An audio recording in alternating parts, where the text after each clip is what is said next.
En este tercer episodio de la serie Como viendo al invisible, hablaré acerca de los pequeños grandes pasos de la fe. Hace poco me topé con unos estudios acerca del desarrollo del niño, y estos afirmaban que todos los bebés tienen una fuerza interior que los moviliza a conocer y a explorar el mundo que los rodea. Y a eso los científicos denominaron impulso epistémico. Es decir, un deseo imperioso que el niño tiene por conocer y explorar, tanto a sí mismos, es decir, el propio cuerpo del niño, al otro, así los objetos y el espacio en el que se encuentran. Eso va generando confianza y motiva acciones cada vez más enriquecidas y favorecidas. ¿Quién le dijo a un niño que debe caminar? Esa exploración se va dando y se va haciendo en un contexto ambiental donde el niño complementa su entorno. Y él comienza a pararse también a partir de lo que ve, y sin miedo a nada comienza a erguirse agarrado de lo que puede. No tiene miedo a caerse, ni siquiera piensa en sufrir pequeños dolores a partir de los traumas que la caminata interrumpida le puede generar. Sin embargo, en algún momento el niño lo ha logrado.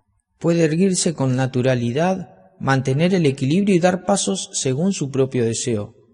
Y es que es innegable que las decisiones pequeñas que introdujeron a un niño que estaba en brazos ahora al mundo de los adultos que caminan erguidos, fueron pequeñas decisiones que forjaron un gran cambio.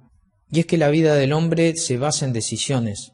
Miren, hace poco un hermano a quien aprecio mucho, quien dirige el Instituto Bíblico, en donde estuve compartiendo acerca de la vida cristiana, él oró y dijo una frase que me impactó mucho. Y él dijo algo así: sin ti, Señor, la vida cristiana es imposible vivirla.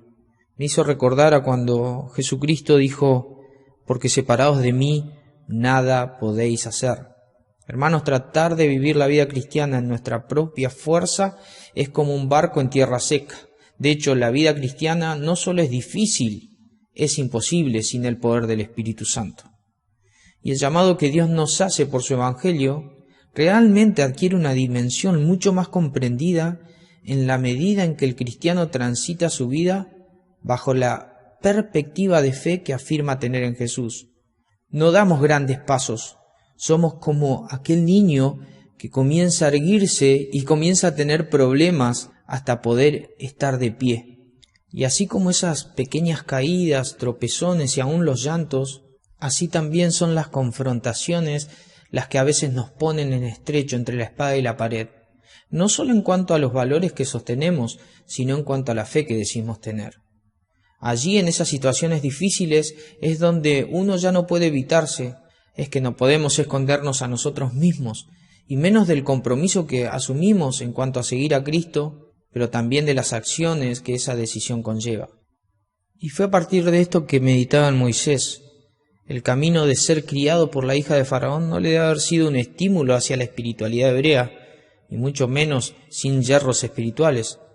Seguramente él tuvo decisiones que lo llevaron a confrontar su fe en Dios. Su madre real había sido su nodriza, es decir, la niñera que además le había dado el pecho en su primera infancia, esto hasta que fue destetado.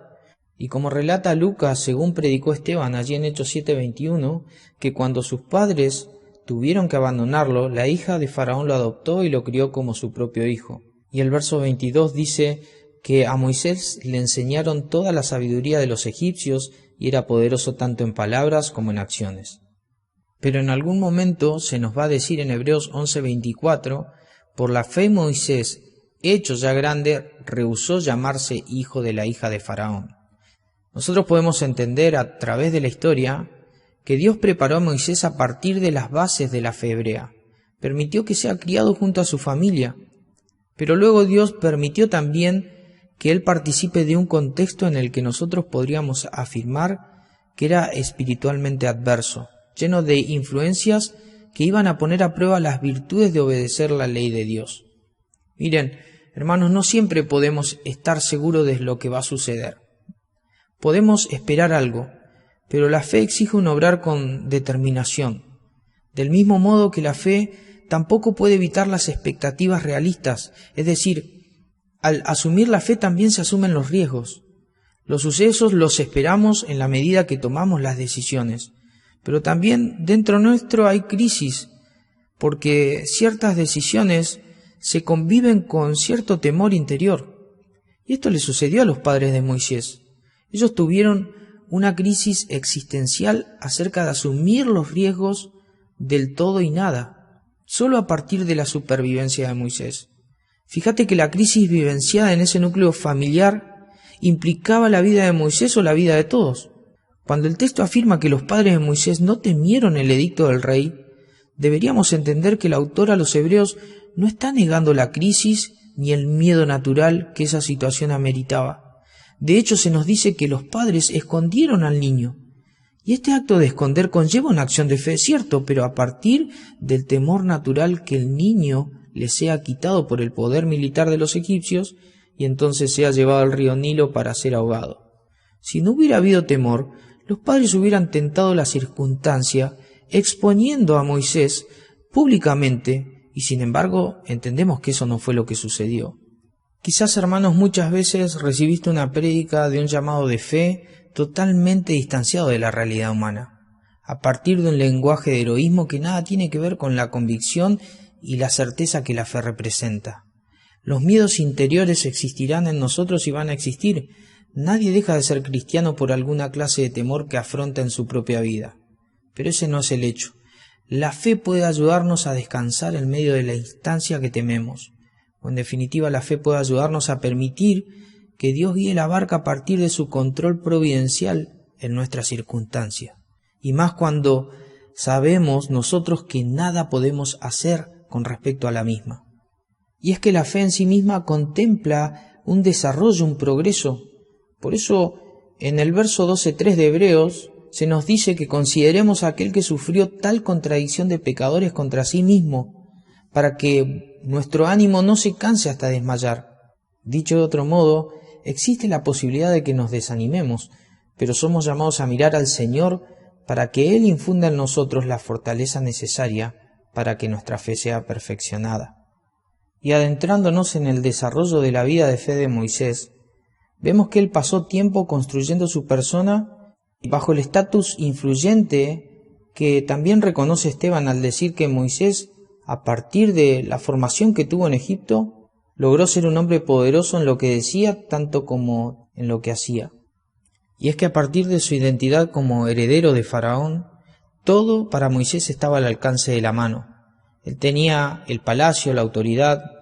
Eso era una puerta abierta a todos los deleites temporales del pecado. Y es muy probable que Moisés haya vivido bajo esos estándares de vida, como un egipcio más, pero con la facilidad de pertenecer a la realeza. ¿Viste cuando Pablo dice en Romanos capítulo 12, verso 2, que no nos conformemos al mundo? En buena medida Moisés tenía todo lo necesario para ser un egipcio más, tanto en formas como práctica, y no como cualquier egipcio, sino como el que tiene acceso a todo lo que su propia carne hubiese deseado. El mundo realmente estaba disponible para servir a los deleites temporales del pecado que Moisés hubiese tenido. Es que el mundo es un lugar donde la carne puede encontrar deleite y satisfacción. Juan escribe en su primera carta, capítulo 2, verso 15, no améis al mundo ni las cosas que están en el mundo. Es decir, no amen al mundo ni las cosas que éste ofrece, porque si alguno ama al mundo, el amor del Padre no está en él. Juan no está diciendo a que abandonemos el mundo, sino a que no pongamos nuestros afectos en miras a este mundo, porque todo lo que hay en el mundo nos aleja de Dios. Ahora pensemos en Moisés. Las decisiones de fe que comenzó a dar Moisés son pequeñas con respecto a la fe, pero son grandes con respecto al costo que esas decisiones traían por consecuencia.